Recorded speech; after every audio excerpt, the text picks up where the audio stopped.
Hello BSc first year students आपकी book चल रही है सेल बायोलॉजी एंड जेनेटिक्स में हमने आपका स्टार्ट किया हुआ है सेल डिवीज़न में हमने दो टॉपिक डिस्कस कर लिए हैं। मियोसिस का प्रोसेस आज हम डिस्कस करेंगे मियोसिस सेकंड को। मियोसिस फर्स्ट हम डिस्कस कर चुके हैं, आज हम डिस्कस करेंगे मियोसिस सेकंड।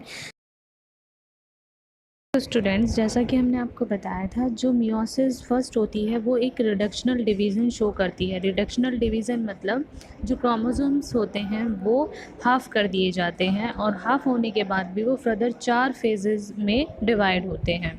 मतलब रिडक्शनल डिवीज़न होती है क्रोमोसोम्स की। हमें 2n से n नंबर मिलते हैं क्रोमोसोम्स के। और मियोसिस सेकंड में क्या होता है, इक्वेशनल डिवीज़न होती है क्रोमोसोम्स की। मतलब जो हमारे क्रोमोसोम्स होते हैं वो चेंज नहीं होते, n से हमें n ही मिलते हैं, यानी कि हैप्लॉइड सेट हमें क्रोमोसोम्स के मिलते हैं।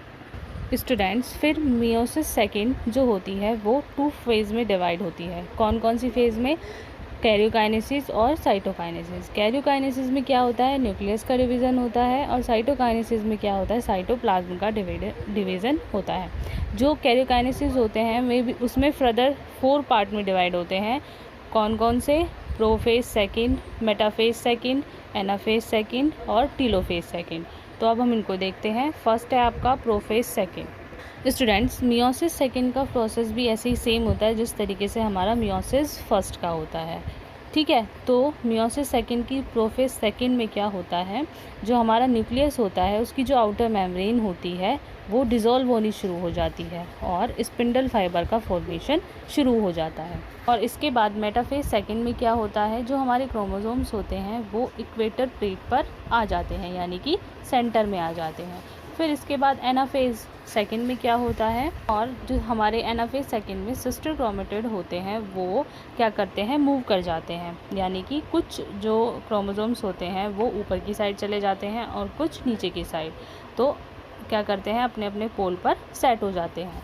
इसके बाद हमारी आती है टीलोफेज सेकंड। टीलोफेज सेकंड में क्या होता है, जो हमारी प्रोफेज सेकंड में जो फेज़ होती है वो उसका उल्टा टीलोफेज में होता है। मतलब वहाँ पर न्यूक्लियर एनवेलप की जो आउटर मेम्ब्रेन थी प्रोफेज सेकंड में वो क्या हो रही थी, वो डिज़ोल्व हो रही थी, और यहाँ पर टीलोफेज सेकंड में ये दोबारा से बननी शुरू हो जाती है। वहाँ पर स्पिंडल फाइबर का फॉर्मेशन स्टार्ट हो गया था और यहाँ पर टीलोफेज में क्या होगा, स्पिंडल फाइबर का फॉर्मेशन बंद हो जाता है। ठीक है, इसके बाद क्या होता है, जो हमारी सेल होती है वो साइटोकाइनेसिस में चली जाती है। यानी कि साइटोकाइनेसिस में हमने क्या बताया था कि वहाँ पर क्या होता है, जो हमारा साइटोप्लाज्म होता है वो इक्वल डिवाइड होता है। तो इक्वल डिवाइड होने के बाद हमें क्या मिलती है, हमें डॉटर सेल मिल जाती है। ठीक है, तो स्टूडेंट्स, हमने क्या देखा था जब हमने सेल साइकिल स्टार्ट की थी कि जो हमारे क्रोमोसोम्स हैं वो हमें 2n में मिल रहे थे। ठीक है, अब जब हमारा मियोसिस सेकंड का लास्ट है तो हमें एक सेल किस उसमें मिली है, हैप्लॉइड में।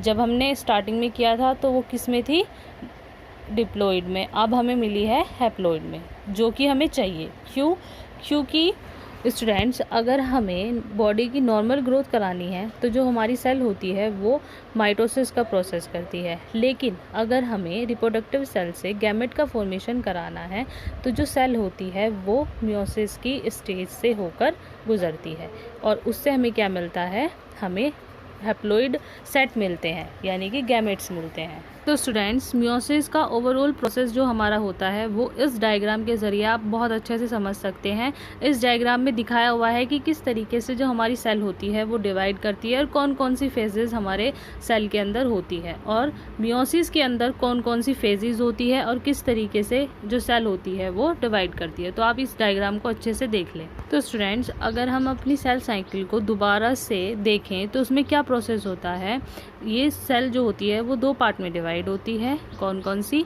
एक होती है इंटरफेज और एक होती है एम फेज। इंटरफेज में को हम क्या बोलते हैं, रेस्टिंग फेज बोलते हैं, और जो हमारा एम फेज होता है उसमें क्या होता है, उसमें सेल का जो डिवाइड होती है, मतलब सेल जो होती है वो डिवाइड होती है। और फिर इंटरफेज जो होती है वो फर्दर 3 पार्ट में डिवाइड होती है। कौन कौन सी? G1 फेज, S फेज और Z2 फेज। G1 फेज में हमने क्या देखा था, जो सेल होती है वो अपने अंदर के रॉ मटेरियल को क्या करती है, इंक्रीज करती है। और फिर S फेज में क्या होता है, DNA का रेप्लिकेशन होता है। और फिर जो G2 फेज होती है उसमें क्या होता है, सेल जो होती है वो दोबारा से अपने अंदर का जो रॉ मटेरियल होता है, यानी कि जो एंजाइम्स होते हैं उनको क्या करती है, इंक्रीज़ करती है, यानी कि उनके अंदर अपना वो बढ़ाती है। और फिर यहाँ पर एक प्रोटीन का भी फॉर्मेशन होता है।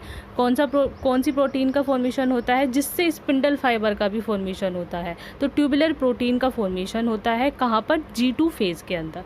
बाद में क्या करती है? स्पिंडल फाइबर का फॉर्मेशन करती है। फिर इसके बाद क्या होता है? जो हमारी सेल होती है वो M फेज़ में चली जाती है। तो स्टूडेंट्स, जो M फेज़ होती है वही सेल की एक्चुअल डिवीज़न फेज़ होती है। ये मैंने आपको पहले भी बताया था। जो सेल होती है वो कहाँ पर आकर डिवाइड करती है? M फेज़ के अंदर। तो जब M फेज़ के अंदर सेल आ जाती है तो उसके बाद वो 2 फेजेस में डिवाइड करती है। कौन कौन सी? कैरियोकाइनेसिस और साइटोकाइनेसिस। जैसे मैंने अभी बताया आपको कि कैरियोकाइनेसिस में क्या होता है? न्यूक्लियस का डिवीज़न होता है। और साइटोकाइनेसिस में क्या होता है? साइटोप्लाज्म का डिवीज़न होता है। फिर कैरियोकाइनेसिस जो होती है वो फर्दर 4 पार्ट्स में डिवाइड हो जाती है। कौन कौन सी? प्रोफेज, मेटाफेज, एनाफेज और टेलोफेज। अब मियोसिस एंड माइटोसिस में क्या होता है?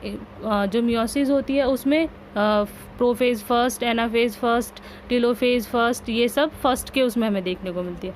और जो माइटोसिस सेकंड होती है उसमें हमें क्या मिलता है? यही कैरियोकाइनेसिस के अंदर यही सेम प्रोसेस हमें सेकंड उसमें देखने को मिलता है।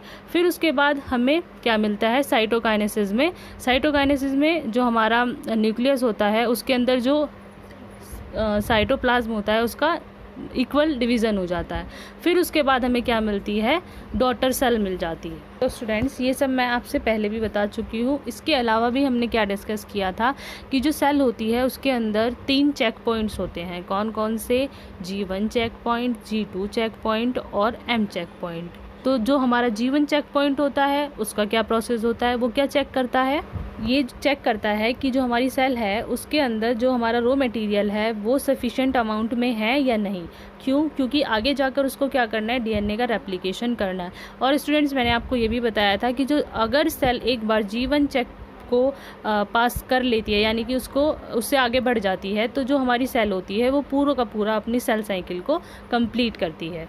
इसके बाद क्या होता है? G2 चेक पॉइंट आता है। G2 चेक पॉइंट में क्या करते हैं? ये देखते हैं कि जो हमारे सेल के अंदर जो रॉ मटेरियल है वो सही है या नहीं है। फिर उसके बाद क्या करता है? DNA का जो रेप्लिकेशन हुआ है वो उसको चेक करते हैं कि वो प्रॉपर मात्रा में हुआ है या नहीं, प्रॉपर तरीके से हुआ है या नहीं हुआ है। तो ये कहाँ पर चेक होता है? G2 चेक पॉइंट में। तो स्टूडेंट्स, इसके बाद है हमारा M चेक पॉइंट, जो लास्ट प्रोसेस होता है, यानी कि जो लास्ट चेक पॉइंट होता है सेल का। तो ये कहाँ पर होता है? ये मेटाफेज के एंड पर और एनाफेज के स्टार्टिंग पर हमें देखने को मिलता है। ठीक है। इसमें क्या चेक करते हैं? इसमें ये देखते हैं कि जो स्पिंडल फाइबर है वो क्रोमोसोम्स के साथ सही तरीके से अटैच्ड हुए हैं या नहीं। तो ये कहाँ पर चेक होता है? ये M चेक पॉइंट पर चेक किया जाता है। तो स्टूडेंट्स, इसके बाद ये जो चेक पॉइंट होता है इसको चेक करने के बाद जो हमारी सेल होती है वो क्या करती है? वो अपना पूरा प्रोसेस कंप्लीट करती है। और कंप्लीट करने के बाद हमें क्या मिल जाती है? 2 डॉटर सेल हमें देखने को मिलती है। तो स्टूडेंट्स, सेल साइकिल में हमने यही सब देखा जो मैंने आपसे अभी डिस्कस किया है। आई होप स्टूडेंट्स आप बहुत अच्छे से इसको देख लेंगे और समझ लेंगे। अगर किसी भी स्टूडेंट्स को कुछ भी डाउट है तो आप मुझसे पूछ सकते हैं और आप मुझे बता सकते हैं। Okay, thank you students.